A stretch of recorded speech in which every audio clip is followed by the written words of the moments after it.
Hey everybody, it's Blake from Just Nerds with an unscripted video. I was going to sit down and try to script something, but I felt like that would take a little too long and maybe come across a bit unauthentic, like I was trying to attack the community or developers rather than speak from the heart, which is what I'm going to be attempting to do.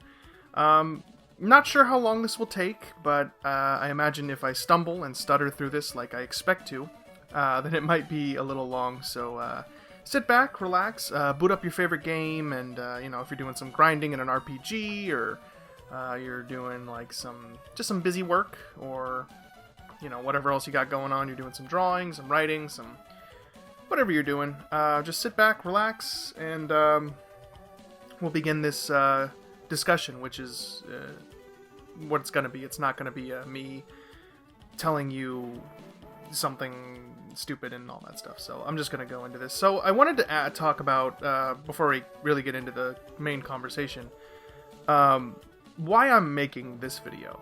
To me, this video has been coming for a pretty long time. I remember actually scripting a video very similar to what I sort of have in here, but it was way more cruel, and it just didn't sound so... It didn't sound like me. It sounded like I was really upset, and it makes sense because it was scripted around the time that Pokemon Sword and Shield were going to be announced, and they were talking about the removal of a bunch of Pokemon, and it was a big time, and I was, and I just wanted to get in on the hype, and I was like, oh no, I'm scrapping this. So I'm so glad that I didn't go through with that video. So instead, I wanted to make this video because I feel like this will be a little bit more relaxed, a little bit more chill, and my intentions will be a little clearer with the fact that I just want to talk about Pokemon and where it's kind of going now, as opposed to where it was going maybe a few years ago. And I obviously don't want to attack the community, the brand, the company. I really just want to talk about my perspective, and hopefully hear some of your guys' perspectives in the comments, or maybe other places on the internet. But so I wanted to talk about why I kind of feel like Pokemon just isn't really special anymore, and I wanted to talk about what that really means when I say that, and why I feel that way, and just kind of really just discuss it. I really just kind of want to talk about Pokemon and, see where people like myself have kind of dropped off and have kind of felt like, oh, this isn't exactly what I think we wanted from the franchise. But I think before I get into the more, like the nitty gritty, the more like let's start really dissecting Pokemon and stuff like that, I wanted to kind of discuss my personal history with the franchise. It shouldn't be a surprise that when I'm making this video, Pokemon means a lot to me. It was one of the very first video games I ever played. Pokemon was huge in the 90s, and I was super young. But when Silver came out, Silver and Gold came out in 2000, my cousin gave me and my older brother his copy of Yellow, and we had Game Boy Colors, and we didn't have like a crazy massive library of games. We just had like something. I think we had like a Mario game, a Daffy Duck game, and maybe something else. But when we got Pokemon, that was incredible. It was so new to us, the whole concept. It was interesting because like Super Mario Brothers and Daffy Duck were platformers. They were games where it's like you walk from left to right. But Pokemon was a game that on the freaking Game Boy, you could go all these places. You could it was like this world in your pocket for us. Like that was so mind-blowing for us. And oh shoot, I get to meet all these crazy creatures and make them my friends and use them as use them as partners, and like we can battle through, and God, that sounds awesome. Like, that's so cool. And it was special. It was so special. And I can never forget some of those memories that we had when we were just messing with the game and playing through it, restarting it, getting different Pokemon, trying to figure out how things worked. It was a blast. And it had a really big impact on me, and Pokemon had a huge impact on my life. And I remember when Generation 3 was rolling around, I think it was for my birthday, I got Sapphire, and that was my game. Sapphire holds a lot of memories for me.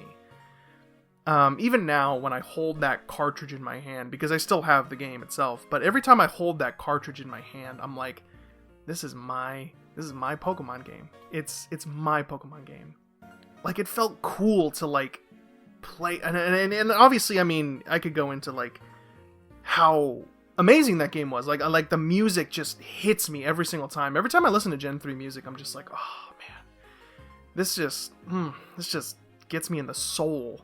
I remember being like indecisive. I'm a super indecisive person, so you can imagine how when the choice for starters came up, I sat there for like 30 minutes, to the point where like I was scared that my battery was gonna run out before I made my decision. And I love Generation 3. I really do. I love the Pokemon. I love the region. I love the music, the characters, the structure. Like, there's so much about Generation 3 that I could gush about. And in hindsight, I think it was.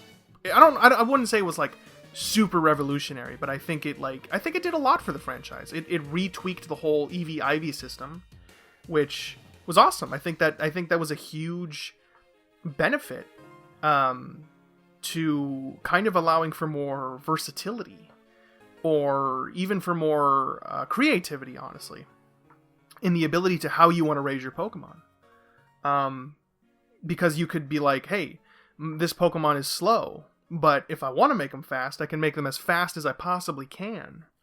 And catch people off by surprise, even though people don't expect it to, Even though that might not be the most, like, Smogon viable, it was still an option that you had as a player, and I think that's, that's really cool. And that's something that I think is really interesting and awesome. But to move ahead along before I keep going about Generation 3, I got Generation 4, and I remember liking it, but I think I was just at a time where I was hitting my Pokemon slope. I feel like every teenager kind of hits this point, if they loved Pokemon, if it was their childhood, where in like middle school / like high school, like that kind of bridge, you kind of hit this point where Pokemon stops being cool and it starts just being like, oh, Pokemon's so lame and nerdy and stupid and stuff. And I was definitely at that point when Generation 4 hit.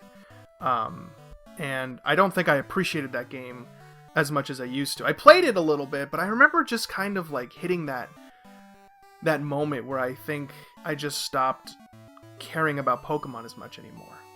And I think, and because of that, I skipped out on Generation 5 and its sequel completely. I kind of stopped caring about Pokemon for a really kind of significant portion of my life. I don't really know what I was into at the time. But I remember dropping that off and not picking it up again, really, until Sun and Moon was coming out. And it was when Sun and Moon was coming out that I really was like, wow, hey, Pokemon looks pretty cool. Maybe Pokemon's, maybe Pokemon's cool again. Which it was always cool, but teenager brain, I guess, or something like that. So I remember getting my 3DS. I got the 3DS XL, which was a great decision. Which I also got my 3DS because of Smash Brothers. It's Smash Brothers, baby. And I got Sun and Moon because I was like, I think I'm going to get bored of Smash Brothers after a while. I'm sure I'm going to want something else. So I got Pokemon. And it's kind of crazy that Pokemon Moon brought me back to Pokemon in a weird way. Like, not only was I so like wow, this brings back memories. Like, I remember just being like, wow. Specifically, if I can point out one specific time, I don't want to take up too much time. I don't want this just to be a whole reminiscing. But one specific memory I have of Moon that really just like, whoa, this is Pokemon again, was the first area. I remember after I got the catching tutorial and all that junk, I remember walking around in the first area and being so excited to see what was in there, because I love the feeling that I get in the first area, because like, I played Pokemon for so long that I know that there's like that 5% chance that you'll encounter that rare Pokemon, you know? That one Pokemon that like if you keep digging, you'll finally find it. Like the Nidoran in the OG Pokemon games, the Surskit in Generation 3, and I loved that feeling. I loved that feeling of like, what's out there, you know? And Sun and Moon got me right off the back with that. And I remember staying in the first area for like 20 minutes, just because I was like, there's something in here. I know there's something in here. I know you guys did it. And then I found Letaba, and I was like, I knew it. I knew you guys hid someone in here. And yeah, and that's where I kind of just was like, man, I missed Pokemon. And then I kind of retroactively started to go back. I went and Generation 6 was on sale for a really, really good price. A price that I don't even know how they got away with it. It was $20. $20, which is... I know that sounds like... But that's like a 4-year-old game, and it's like, yeah, but Pokemon does not go on sale. Ever. But I remember getting that game, and I know that game had a lot of, you know, issues, which we'll probably talk about a little later. But yeah, Generation 6, I remember playing it and be like, oh, this is fun, you know. I loved the environments. The environments were so cool looking. They were so unique. Like, they had such grandeur and scale and scope, and I thought that was really incredible. The music was great in Generation 6. I loved some of the new Pokemon. They were great. Some of the new characters, obviously, were pretty great too. I enjoyed Generation 6. And I was just having the time of my life. I remember beating Moon and being like, I beat Pokemon Moon, and I was like, man, what else can I do in this game? And then they dropped the Generation 1 ports on 3DS that would allow you to transfer Pokemon from that game onto Moon, and I was like, yo, that sounds amazing. So of course I jumped on that. I bought a port. I think I bought Blue version, and I replayed Blue, and I transferred like freaking Zapdos and Moltres and Articuno over, and I raised my Zapdos to level 100, and I was like, oh, finally, I'm so happy. I was so happy about that. And then I was like, huh, I didn't know people like competitively battled in this game. Like, that was new to me. It never occurred to me that people actually competitively battle in Pokemon. That was new to me. So I was like, I wonder what they do. And I learned all about EVs and IVs and how to train, and what Pokemon were good versus what Pokemon were bad. And I was like, you know what? Screw you. I'm going to take this bad Pokemon and make him a legend. And I never really did that, but the idea was fun. And I learned how to do all that stuff because Moon made it so accessible and easy. And then I learned about shiny hunting, and I was like, oh shoot, I can do that if I do these things, and it makes it easier and stuff like that. And I was like, oh shoot. And then I learned even more about breeding than I even knew. I always liked breeding back in Generation 3, but I never knew too much about it. And Moon just was like, oh wow, I didn't even know about all this stat stuff and natures, and oh, what, that's so cool. And it was just so much fun, and it was crazy just to learn how much was in that game. And it really just blew my mind, and I was like, oh man, I want to go back. I want to keep going back and just keep playing these games and and seeing what's there. And I did. I like I said, I went back and I played Generation 1 and I transferred Pokemon from there. I finally got the chance to play the original Generation 2 without my freaking older brother coming in and just being like, hey, it's my game, and stuff like that. So I love my older brother. Don't misunderstand.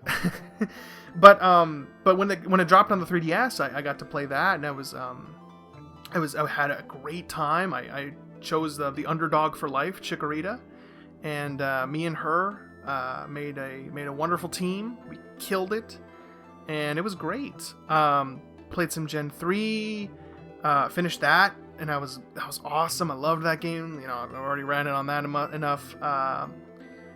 And I was starting to get into Generation 4. I started with some unique Pokemon because I was like, shoot, I can have fun now. Let's go nuts. Let's start with like Bulbasaur or something. And at the same time I was still playing Moon. So like I think by the time my career, quote unquote, ended in Pokemon Moon, I had actually logged, and I'm not exaggerating, like 600 hours into Pokemon Moon. 600 hours into the game, and that's mostly just like battling through the battle tree, battling with some friends, breeding, IV and EV training, and breeding, and shiny hunting, and all that stuff. And I that was how much time I did. It's just like I just kept going, and I couldn't stop because it was just so much fun. And I would have logged in more hours if tragedy didn't strike, which it often does at the highest points. So I think this was back in 2018 or 17. I actually kind of get a little fuzzy on the date. I want to say 18. But in 2018, close to the end of that year, I think it was like October, I was visiting my girlfriend after school, and I came over kind of late. I think it was like 8 o'clock, and we were just going to hang out for a little bit, and I made the foolish decision to leave my backpack in the passenger seat, the front seat of my car. And that day, I also made the even more foolish decision of bringing my 3DS and pretty much all of my games for my 3DS, because I liked to entertain myself at school, as well as all of my DS games, my favorite DS games, which included all my Pokemon games. Long story short, someone decided to break in to my car and stole my backpack, which, like I said, had all my 3DS, all my 3DS games, a majority of my DS games, because I wanted to play as much as possible, my laptop, my iPad, and a ton, even my camera that I was using for photography class, and my school books. Like, I could not have picked a worse day to bring everything in my backpack. So the thief made off, and I remember coming out. I'll never forget the moment where I remember getting outside. It was dark, so I couldn't see that the window was smashed, and I remember getting to the front seat, and I remember sitting on stuff. I'm like, that's weird. What am I sitting on? And I turn to my right, and I see that there's just glass all over in the front seat, and there's no window. And I just remember just sitting there stunned, just speechless, like not mouth agape, just like my eyes were just blank, staring straight through the window or the hole. And just being like, wow, I can't believe that happened. So I lost all my Pokemon stuff, and I never got it back. I never got another 3DS. I never got another copy of the games that I missed. I still want to. It's not that I don't want to. It's just that, it's expensive. Pokemon games, like I said, never really go on sale. So, finding them is gonna be a challenge. I still will do that someday, but So don't take pity on me. But I'll still do it someday. But that kind of brings me to where I am today. So my car gets broken into, and my Pokemon are all gone. Everything that I worked hard for in that game is gone. All my shinies, all my wonderfully, perfectly trained Pokemon, just gone. And Sword and Shield is announced not too far out.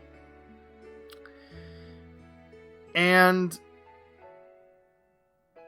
I had some really, maybe selfishly because of my previous experience, I had some pretty big expectations for that game. I think part of me was really hoping that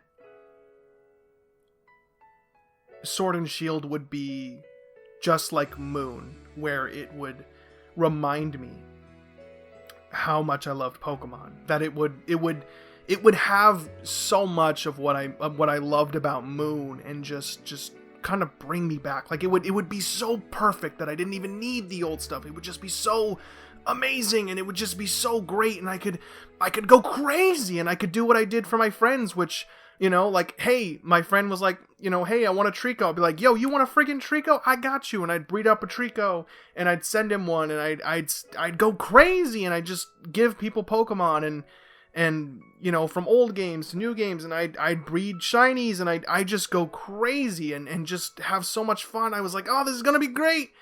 And then, you know, details come out, and Sword and Shield will still retain what makes a Pokemon game, but it won't be what I was looking for, and which influenced my decision to not purchase the game, which is still, I guess, going on. I don't really know how to say it.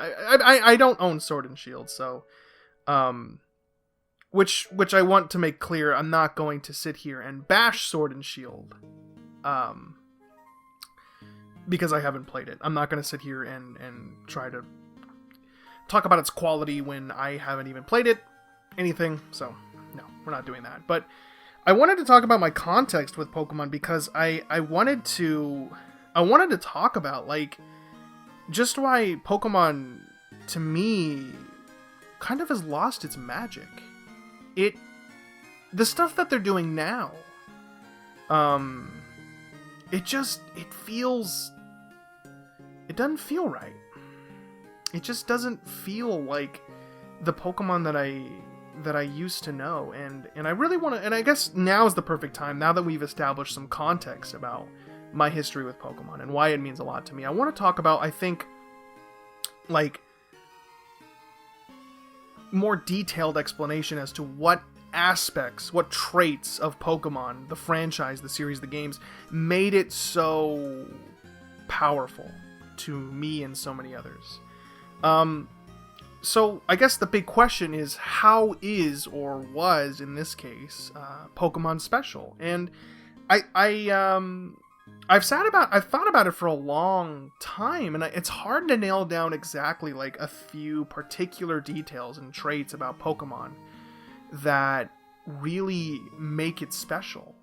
But I've come up with 3 distinctive traits that I think really made Pokemon special for me. And obviously, different people will have different tastes, and they'll see different values for Pokemon. But I think that these 3 are strong for me, and maybe strong for everybody else. I've always thought Pokemon has a really strong sense of variety and diversity when it comes to the Pokemon you capture and the whole mechanic around capturing and battling. I think there are almost 1,000, if not over 1,000 Pokemon now. And it's crazy. All of them have different stats, different types, different abilities, and it's incredible, the amount of Pokemon and the uniqueness between all of them. And I think that's something that contributes to the beauty of Pokemon, is that, like, By the end of the game, your team of 6, when you beat the Elite Four, is going to look super different than my team of 6 when I beat the Elite Four. My starter might not be there. Your starter might be your main guy on the team. I might have not evolved my Pokemon. You will have evolved all of your Pokemon or something like that. And that's cool. That's something that is rare, right?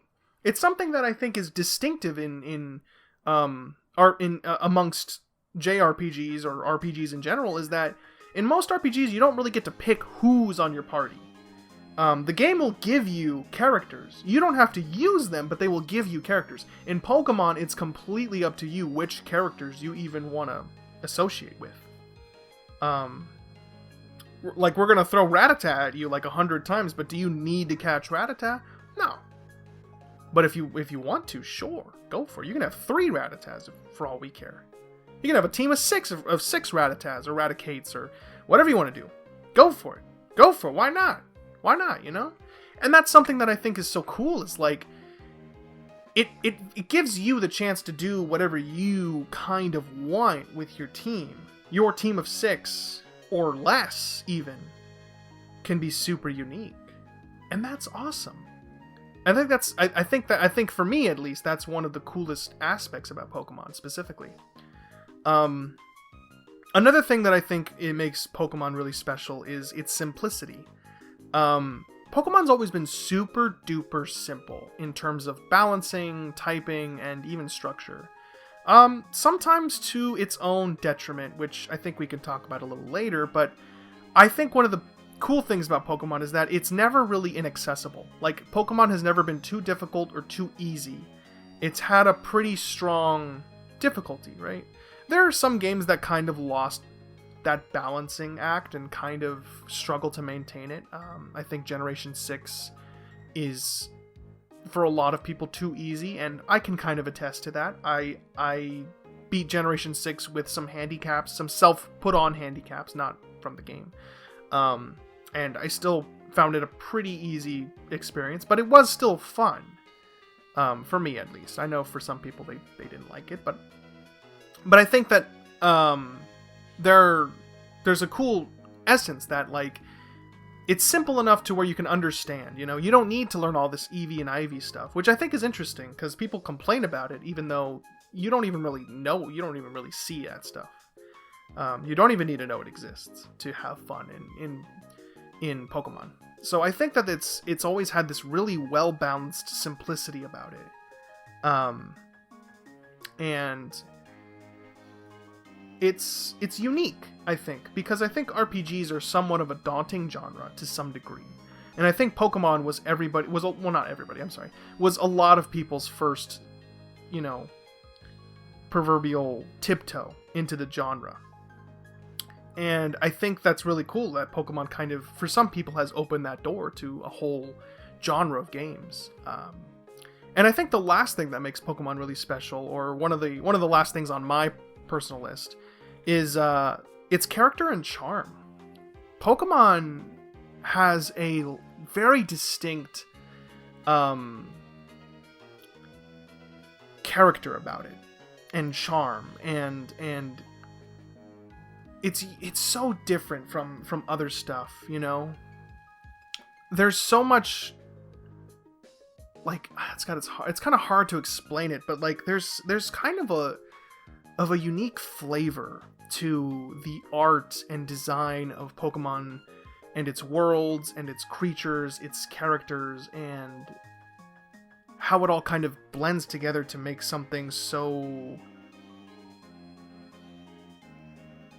indescribably Pokemon. It's hard, you know what I mean? If you compare Pokemon like Rayquaza and, I don't know, Squirtle, and they look so different, but they feel like they're a part of the same universe, which they are, obviously, but I think that's so incredible. That you have this kind of universal theming, where Pokemon never get so complex that they start looking like Yu-Gi-Oh! Monsters, or anime creatures, or Final Fantasy bosses, or things like that. They stay simplistic, and they stay charming. you know? Even in the most complex designs, like the ones kind of featured in Black and White 2, there's a central theming. There's a tying connection there. And there's a specific tone that Pokemon has, a specific feeling that Pokemon can kind of offer that I think really makes it stand out, and I think that comes from its character and its charm. So I think those are the three things that, for me personally, make Pokemon so special. Those are the things that tied me, that just wrapped me up in its arms and just made me, like, love Pokemon. And I don't necessarily think that those three things are completely gone from Pokemon. I just think, however, they're somewhat downplayed. And I think there's kind of become a sort of air of, I guess, monotony, repetitiousness. I'm not sure if that's a word, but I feel like there's just sort of like, it's become formulaic to a point where it just doesn't feel special anymore. Pokemon feels like it, like I hate to say it, but Pokemon kind of feels like a Madden or a Call of Duty or something like that. It just does. It feels like it's another proverbial brick in the wall of yearly franchises, and that's unfortunate. And this isn't even Sword and Shield's fault, I think. I honestly think the problem started after Generation 5, because, maybe this is a pattern that Pokemon kind of has, where when they get to new hardware, they feel the need to kind of keep things, I guess, more traditional. They feel the need to, like, kind of make their Pokemon games very simple. Because Generation 5 was a hugely innovative and so different from a lot of the previous Pokemon games from Generation 4 and 3. 5 did a lot to make itself different, and then Generation 6 happens, right? And Generation 6, a lot of the complaints around Generation 6 are that it is really safe and that it is really straightforward and simple and so on and so forth, and I get that. I mean, and I kind of agree. I think that Generation 6 Pokemon X and Y are straightforward. They're simple. They're definitely more traditional. And while they are still fun, they obviously could have been more, I think. And maybe it's the same case with Sword and Shield, but only time will really tell. But I think it's interesting that X and Y is fun, but it could be a lot more, which I find myself, and I think a lot of other people also kind of find myself thinking the same thing about Sword and Shield, is that it's good, it is fun, but it could be a lot more. And again, I'm not speaking on Sword and Shield's quality, I'm just speaking as an observer, really. Someone who's observed the game, and I'm not making judgments on its quality, I'm just observing what it kind of looks to be. And what it looks to be is a standard Pokemon affair, which is okay, but I think it's interesting how Generation 7 tried so hard to diversify itself. Generation 7 tried really hard to, and maybe not to a successful degree. I've heard a lot of people say they don't like Sun and Moon, which is totally fine and understandable. I get it. But I think Generation 7, one thing that you can't deny is that it definitely wanted to do stuff differently. There were no gyms. There were challenges, and they were kind of like gyms, but they weren't gyms in and of themselves. They weren't fight a gauntlet of trainers and then you get to the big boss and then you beat him. They were a little different. They had you do interesting tasks. They had you fight boss Pokemon. There was still an Elite Four, sure, but there was a sense that the game was trying to do things differently. No more HMs. Everything is done via ride Pokemon. It felt like Generation 7 was trying really hard to show that Pokemon can be different. It's a little risky, but Pokemon can be different. New forms for Pokemon, things like that. There was a lot of stuff that they wanted to do. I feel like Generation 7 was a game that really wanted to stick out amongst the rest of the Pokemon games. And I think it's interesting that Generation 8 kind of just fits in. From what I've observed, again, I'm not judging its quality, I'm just saying that from what I've observed, it seems like standard Pokemon. Which I think is interesting, especially given that the platform that the game is on, the Nintendo Switch, we've seen that it's capable of so much more. Sword and Shield is a game that I think is so interesting because of how polarizing it is. It's the first Pokemon game that I think really, made people aware that Pokemon wasn't really, it was a franchise. It kind of, I think it's interesting that for some people, Pokemon Generation 8 really opened the eyes of some people and made them realize, oh shoot, Pokemon's a brand. It's a franchise kind of thing. Which happened to me. I think around Generation 8 when all the controversy was going on, I kind of woke up and realized oh wow, Pokemon's a brand. It's a franchise that even when they do something fans don't like, they're not necessarily going to correct it. They're going to do what they think is best, even if it's not what's best for the entire community necessarily. And I just thought that was so interesting. Again, comparatively to its contemporaries, right? I think something that I remember thinking about a lot is how Sword and Shield is up there in terms of Nintendo Switch exclusives. It has to be compared to Smash Ultimate and Super Mario Odyssey, Breath of the Wild, and Fire Emblem Three Houses. And I wanted to kind of dissect what I mean by that, because on the back, it sounds like, wow, Blake, you're comparing Pokemon to Smash Brothers, the biggest gaming crossover of all time. No, but I wanted to talk about those games that I just listed and how they are landmark titles in their series. And I wanted to start with Breath of the Wild. I think what's interesting is that even though Skyward Sword was kind of lukewarmly received a few years after its launch, obviously it got a lot of 10 out of 10s, it was still considered a masterpiece, and people still like it. I'm not saying Skyward Sword was a bad game, I'm just saying that a lot of people found it to be not what they wanted. And I think what's interesting about that is that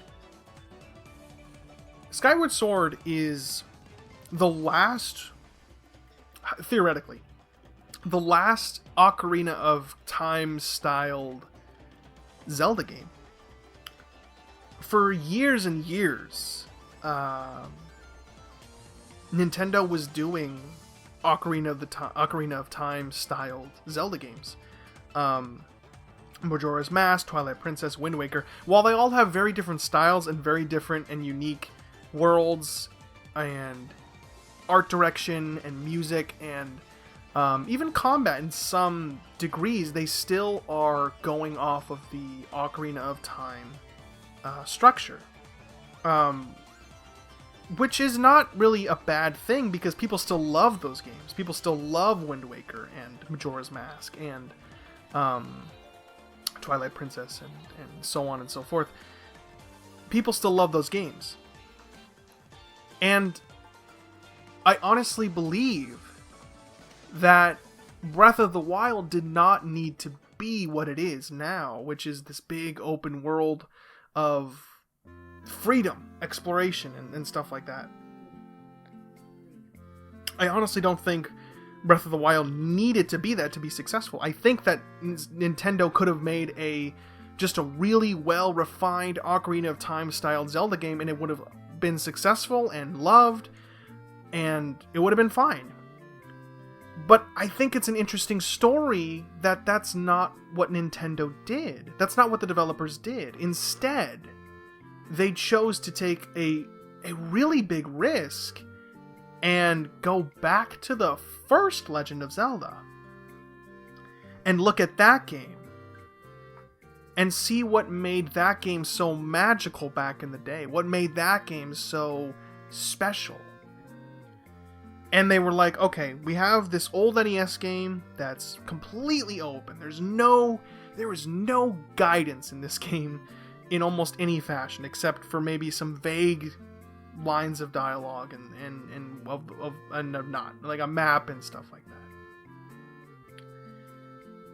And they took that and turned it into what is now considered to be one of the greatest open world games of all time. Maybe even in some circles considered the greatest open world game of all time. Breath of the Wild, it's hard to understate just how well that game has been received by almost everybody. And I'm sure, Breath of the Wild has its critics. It's not beloved by everyone. And I'm sure people listening right now don't think Breath of the Wild is all that hot. I think that's perfectly fine. But I think it's hard to deny that Breath of the Wild is a fan favorite. The fans do love it. They've enjoyed it. They thought it was great. And so much so that they're getting a sequel to that game specifically. It's kind of incredible, really. Then you go over to Super Mario Odyssey, right? The same thing kind of happens. You have kind of a similar story. Instead of making another new Super Mario game that would have been successful, maybe like a little coldly received because people were tired of the formula, but I'm certain that people would have enjoyed it nonetheless. I'm sure you could have also made another Super Mario 3D World-esque game, Super Mario 3D World 2 or something like that, right? But Nintendo decided again not to do that, and instead to take a huge risk and go back to Super Mario 64, a game that is dated by today's standards in terms of just how old it is. And they looked at that game and they said, what made that game so much fun? What makes that game so good that people come back to it and play it now? And they realized it was like, oh, it's that freedom. It's that essence of, we're going to populate this world with secrets and goodies and coins and stars. What if we take that principle and just multiply that? And they did. And Super Mario Odyssey now has these big, sprawling worlds with so much interactivity and moons at every single little corner, so you have to go all around the place. It's kind of incredible. Again, it is incredible. And people love Super Mario Odyssey. People love that game a lot. And just like Breath of the Wild, I think it's become a fan favorite. Again, it has its critics, and not everybody enjoys it, but it's understandable. But I think it's, again, hard to deny that it's a fan favorite. And I think the same can be said of Fire Emblem Three Houses, a franchise that many people thought was just too weird. It was just too bizarre. Like, it used to be a niche franchise. Like, it used to be so niche that it was only in Japan. It was Japan exclusive for a long time. And now it's considered that Three Houses is so good that it kind of, in some fashion, quelled the constant bickering that Fire Emblem fans are somewhat known for, where they think that the newer games are just not that good, they're not that quality, they're not as good as the old ones. Three Houses managed to kind of unite those fan bases and bring them together, and it's kind of incredible. And I think the cherry on top of all of them, and this might be from personal bias because I absolutely love this game with all my heart, is Smash Ultimate. Smash Ultimate did something that we all thought was literally impossible, and brought every single character who has ever been in Smash Bros. Back into one game, plus everyone's desired newcomers. King K. Rool, my number one requested character. There is a video on this channel, if you go back far enough, where I say the words, I would love King K. Rool, but I think he's just too old. I don't think he's going to get in. And I'm ashamed to say that I did not record my reaction to when me and Jonathan watched the trailer for King K. Rool. I was losing my mind. I was so happy. I was so happy. And they kept adding upon that. They're like, yo, you got King K. Rool? That's dope. But here's freaking Banjo-Kazooie. Here's freaking Joker from Persona. Hero. All the heroes from Dragon Quest. Terry Bogard, and even Byleth, for you Fire Emblem fans out there. That's really incredible. And, and the thing is that all 4 of those games have something in common. They took a huge risk. Some of them took a huge risk by looking back to the past and being like, we want to kind of do something a little old. Like, we want to take something old and freshen it and take something that we might not even know how to do anymore and just be like, let's try it, because maybe it'll work wonders. And it did. Smash Ultimate is a game that was like, this is going to be hard. This is going to be crazy, ridiculous hard to make this game run at 60 frames per second, have all these characters, have all these stages, have all this music, have all this stuff, and still have an adventure mode and classic modes for every character. All of this stuff has to run properly. It has to work well, but we're going to do it. We're going to do it because, god dang it, this is Smash Bros. Ultimate. And then you kind of get to Sword and Shield. And again, I'm not bashing on its quality. I want to stress I'm not saying that Sword and Shield is a bad game. But I'm saying that if you look at Sword and Shield, I think you find a lot of safety. There's nothing about Sword and Shield that I feel that is worthy to be thrown on the box. There's nothing particular. Like, a Gigantamaxing is kind of cool. I don't know if it's a necessarily selling point. I think it's cool, but it's not like, whoa! It doesn't have that what the heck kind of factor that I think Mega Evolutions kind of had. And I could say the same for Z moves. I don't think Z moves were like the whoa! I think Z moves were cool, but I don't think that they were like, wow! That's gonna sell the game. It's kind of like, eh. But I find that Sword and Shield, while still having some great traits, still preserving some of those 3 things, the variety, the simplicity, and character, I think while Sword and Shield can preserve that stuff, and does preserve that stuff, I think it just doesn't take it with confidence. I think Sword and Shield just kind of plays out a little bit. It's like, yep, this is Generation 8. We'll see you guys for the next one. And even though there's DLC that I've heard is moderately underwhelming, I've heard it's not incredible, but that's just what I've heard. Again, I'm not making any personal judgments. I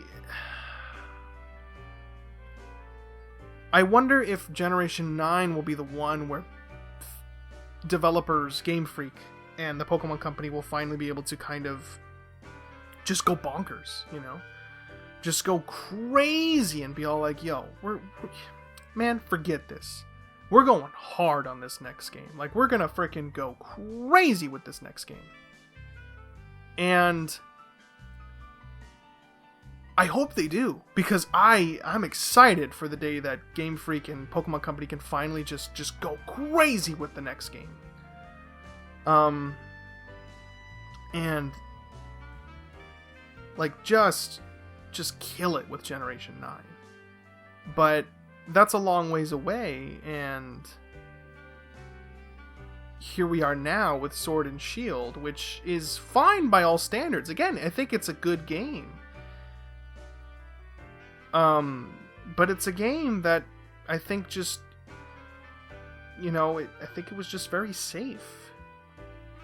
And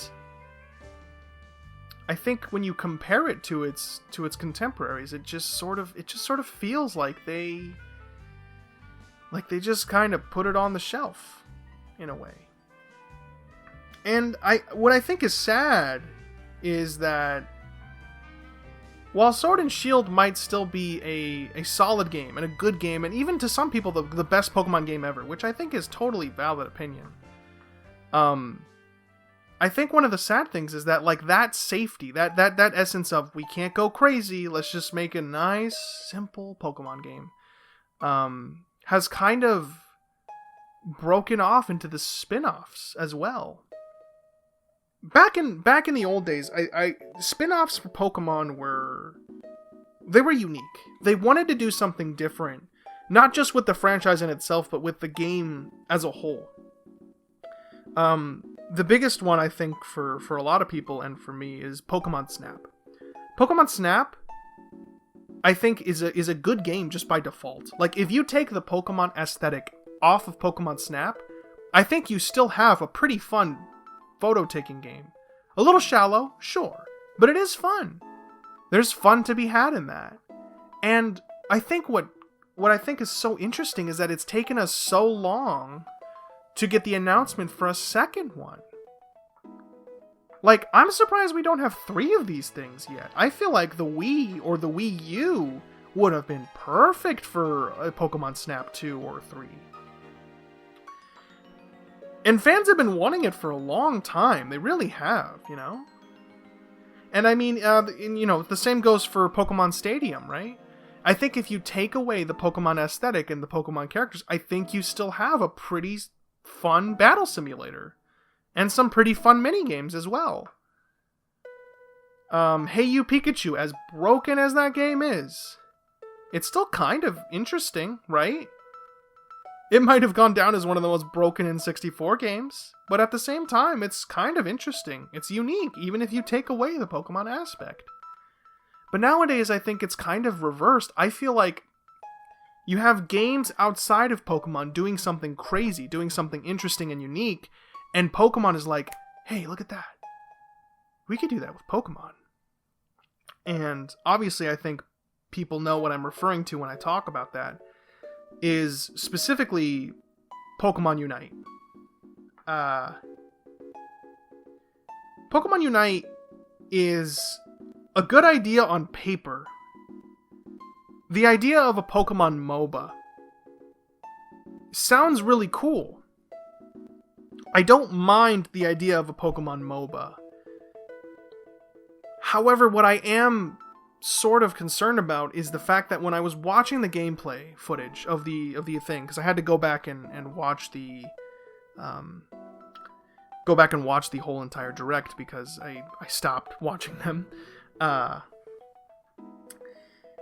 and after watching all the footage and really digging into it, it looks so simple. And I'm not the good kind of simplicity that Pokemon is, where it's accessible. It looks generic. It doesn't look like it's trying to compete with League of Legends or or Dota or anything, or even try to be an alternative to them. It's just looking like we just really want to get in on the market for MOBAs. And that's unfortunate, because I don't think Pokemon spin-offs should be like that. Pokemon Snap 100% did not come, at least as far as I'm aware. Maybe it did, but I'm pretty sure I can say with some certainty in my heart that game did not come from some desire to turn to get in on the camera game market. I don't think that was a thing, right? Maybe it was, and maybe I'm wrong, but I like to think that game was made with some sense of originality, and like someone just kind of came up with the idea of taking pictures of Pokemon and said, hey, this might be a cool game, and it proved, let's make it. And I think that that's something that's so interesting, that Pokemon's not really doing that anymore. Even in their mobile games, outside of Unite, you know? The only Pokemon mobile game that I honestly think is mildly interesting is Pokemon Go.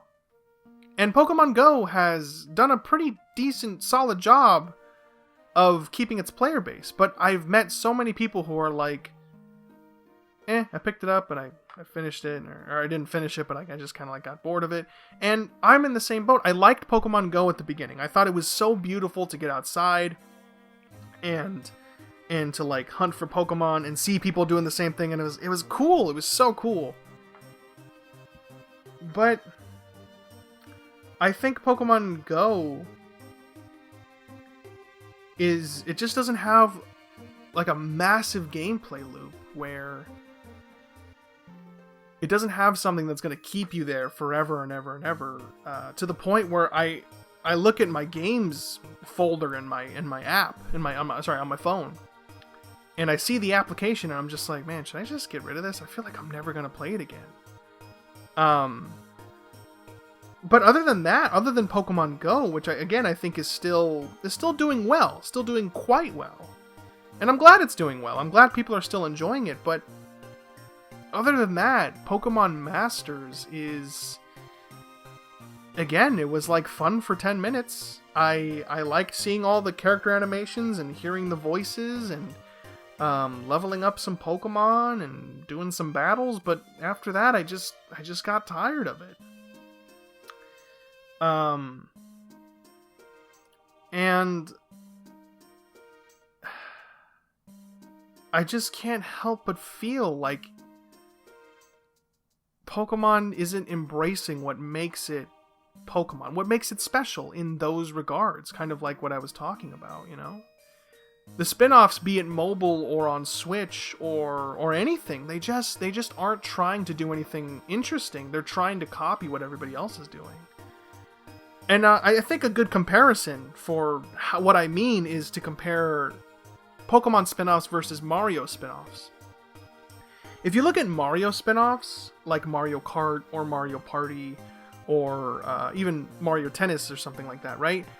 Those games try to do something interesting. They try to do something unique that no game can really replicate, or that other games try to replicate. Mario Kart is still the best kart racer, debatably, because of CTR, because of Crash Team Racing. But Mario Kart is still like one of the most popular kart racers in the entire genre, right? And it's not just because of the Mario characters. It's because the game is just so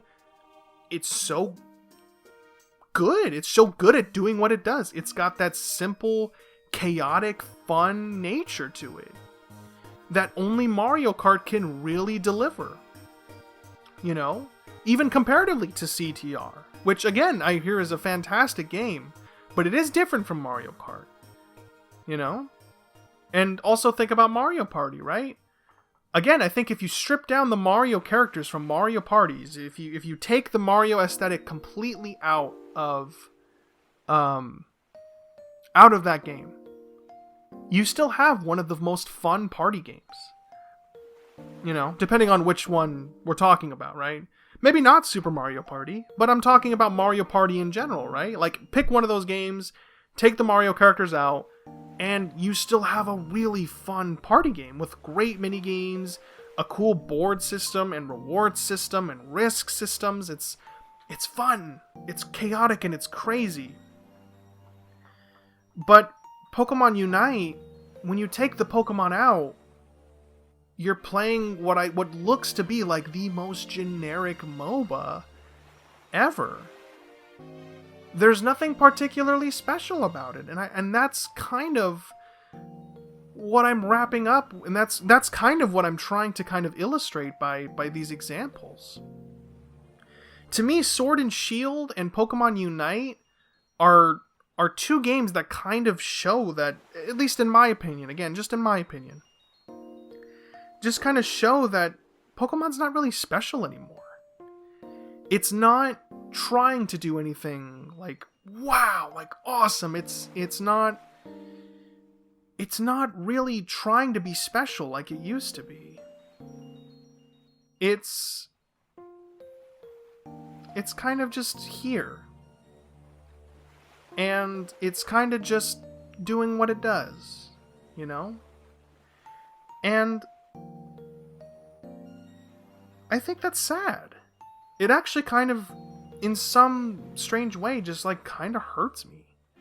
Because Pokemon used to be like the most special thing to me. It used to be, even as a kid and even as an adult, like I said, with Moon and Generation 1 being tentpoles in my life, you know?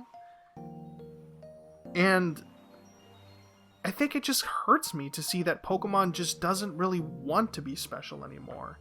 It wants to just get you in because of the Pokemon characters, and then you're staying there because of the Pokemon characters, and that's it. Again, the idea of a Pokemon MOBA sounds wonderful. I'd be down, but this game just doesn't do anything like crazy. I've played Heroes of the Storm. I've played League of Legends. I've played these games, and they all do something crazy. Like League of Legends has like a bajillion characters, and it's one of the most toxic games ever, right? But it's huge, and people still play it and are addicted to it. Dota has massive tournaments, and with huge money and stuff like that. Like, it's crazy. Is that what Pokemon wants? Like, is that what they're gunning for with this? Are they gunning for esports level equity?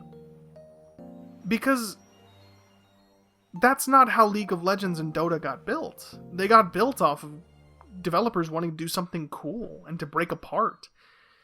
And Pokemon Unite is just kind of trying to get in there and grab a piece of pizza. You know, like they're just trying to give me a piece, guys. Come on, let's share here. And I think that's the part that disappoints me the most, is like Pokemon used to make spin-offs because they thought that they would be fun.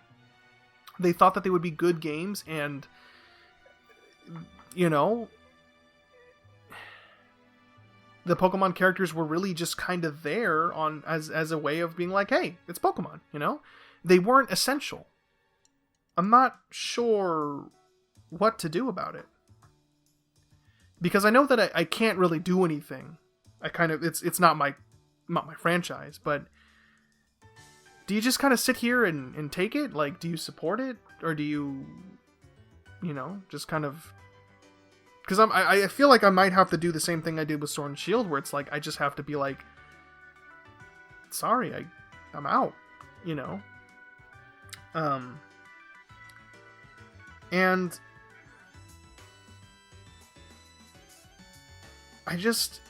it's weird feeling to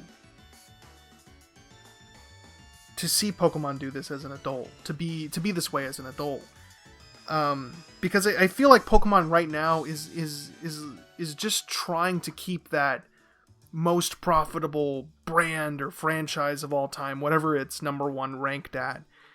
I feel like it's just trying to maintain that, as opposed to generating experiences and games that will resonate with audiences for years to come.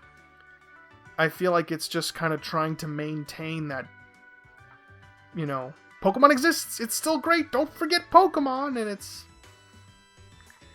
and they capitalize on nostalgia so much. It's almost kind of sickening. Like the Pokemon Unite trailer starts off with this, you know, this footage of, remember when you used to battle and trade and how Pokemon brought you together. Remember that? Yeah, that was great. Also, here's a Pokemon MOBA. Like that's the commercial in a nutshell. Is like it's so unrelated to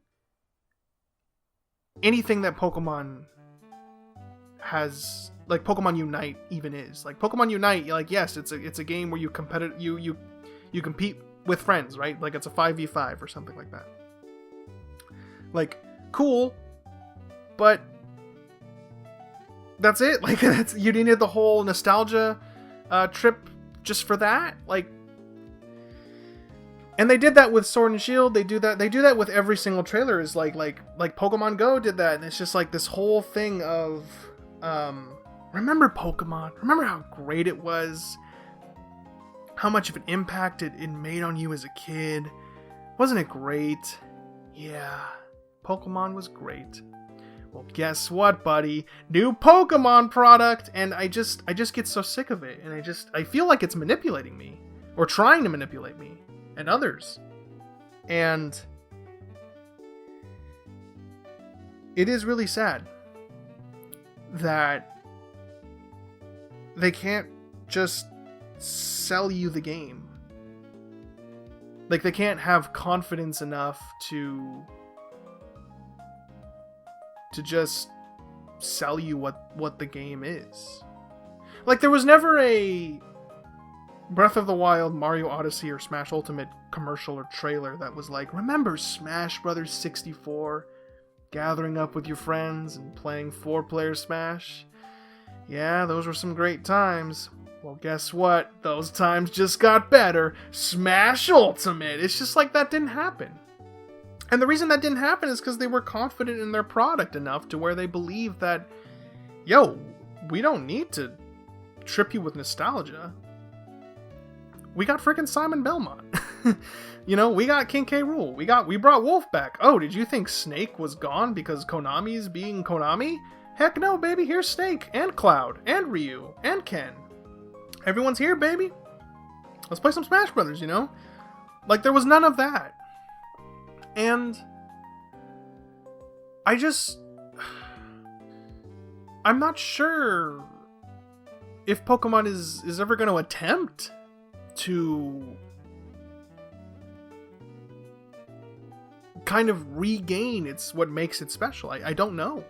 I hope they do, but I mean, to some people, Sword and Shield really is a great game. Like, it really is their favorite Pokemon game to some people out there. And what am I supposed to tell them? Like, well, you're wrong because it's not like this, or it's not this. And, you know, again, I haven't played it, so I have no jurisdiction on even criticizing it. But I can only tell you why I didn't like Sword and Shield, or why I didn't purchase Sword and Shield. And I didn't purchase it because it just looked like a game that really, when I really thought about it, when I really thought in my brain, like just really thought hard, I couldn't see myself paying $60 for it. I couldn't. $40 for Sun and Moon sounds like a much better value than $60 for Sword and Shield. It just, and I hate to say that, but it's true.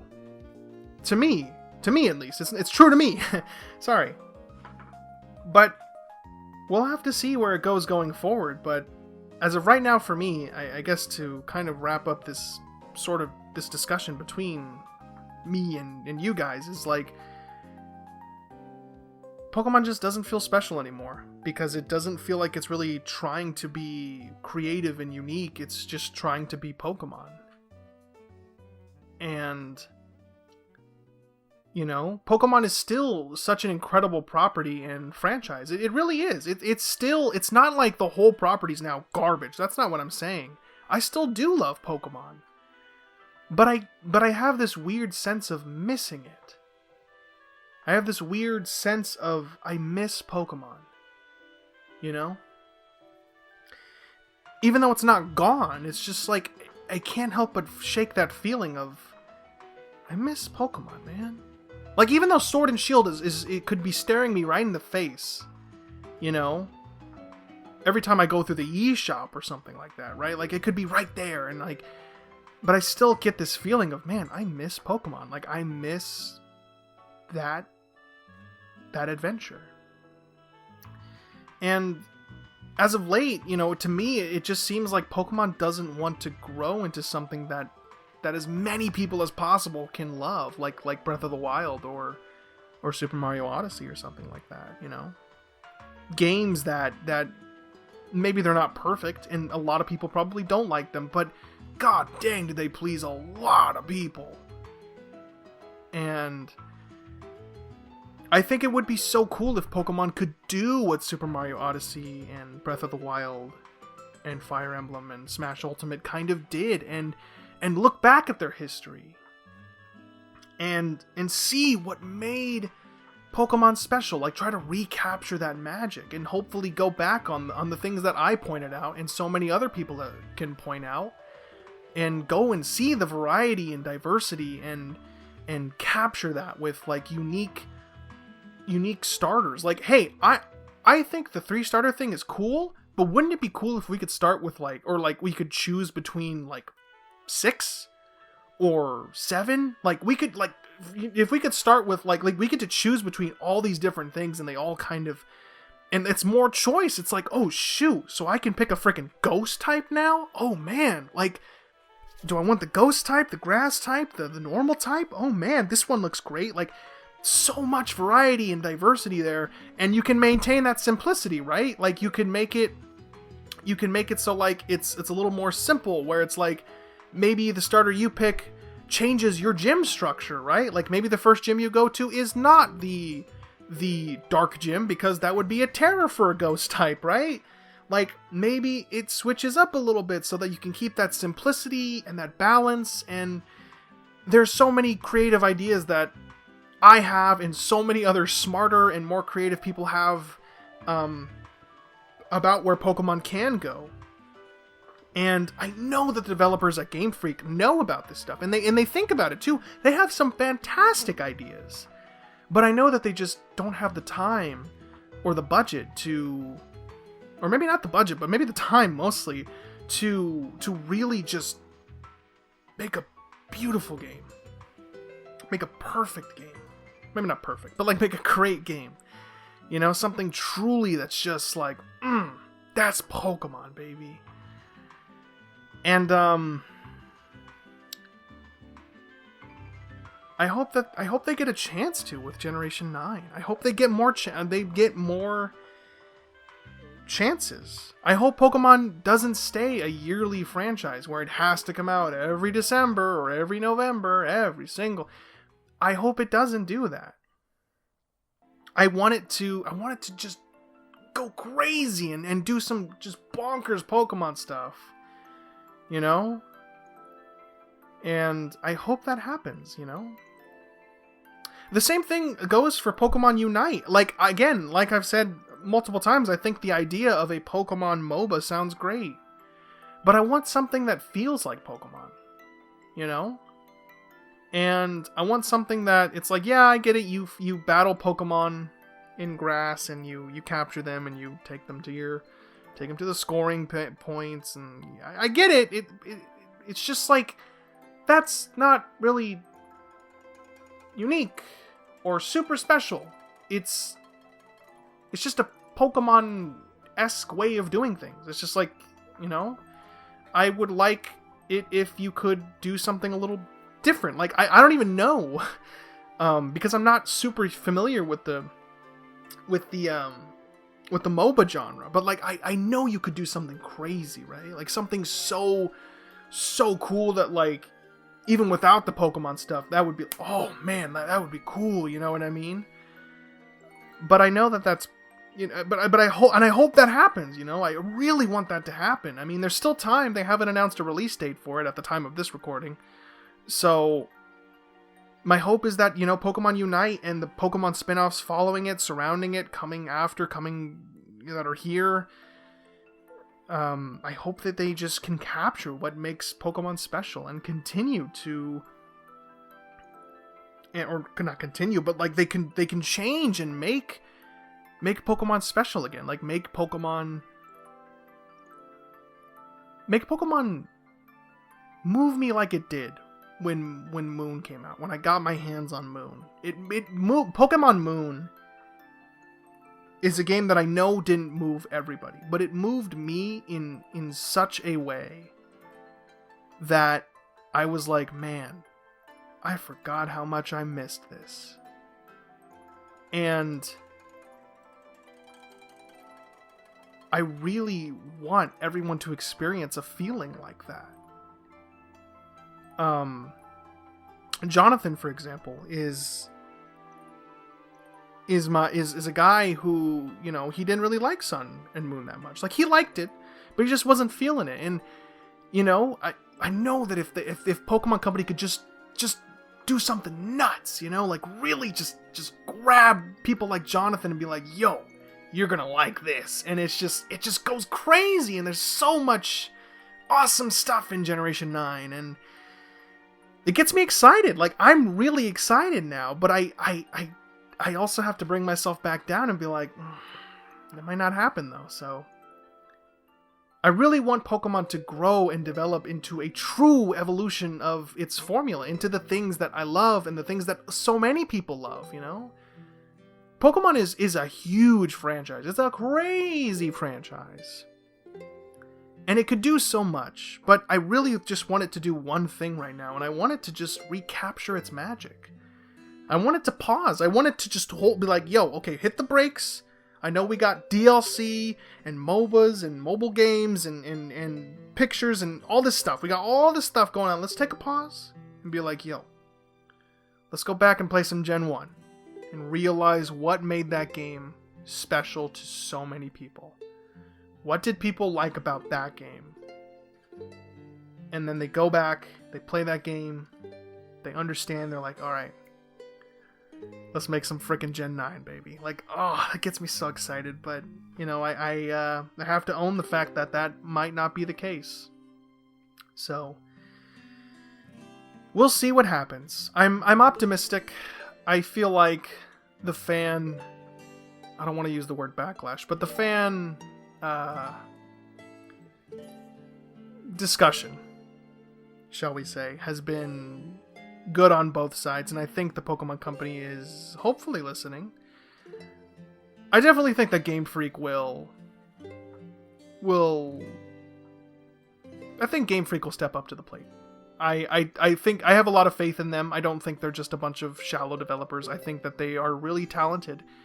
And I think that they can do a lot of stuff if they're allowed to have that. And hopefully there's discussion going on about the Pokemon Company giving them some more freedom and allowing them to just be like, yo, you want to make Gen 9 bonkers crazy? Go for it. Go for it, baby. So. But as for now, Pokemon is in a weird spot. But I'm optimistic. I hope it'll get better. Thank you all so much for watching, listening to this horribly unscripted video. Before I go, I just wanted to make sure that, I make it clear that I'm not attacking Sword and Shield or the people who like it. If you do like Sword and Shield, I'm really happy you do. I really am. I've seen some cool stuff in that game. It's not like I think it's a complete garbage pile or anything of that nature. I do think that Sword and Shield is a very cool game. It just lacks that special punch that I just feel like Pokemon needs, and that's what kind of I guess kind of pushed me away. And the same case goes for Pokemon Unite. If you're really looking forward to it, hey, I kind of am too. I'm curious as heck to see what that looks like. I just really hope that when the time comes for them to finally release it, that it actually ends up looking special and unique, and I have a reason to play this over League of Legends or Dota, only time will tell, but just wanted to clear that up, make sure it's clear that I'm not attacking anybody. I'm not trying to say Pokemon sucks now. It's I said this all in the beginning, but I just kind of want to make sure. Still love Pokemon, always will,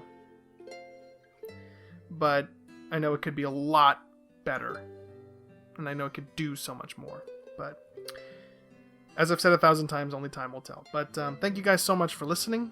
Thank you guys so much for watching. Please feel free to continue the discussion down below in the comments. Be nice to each other.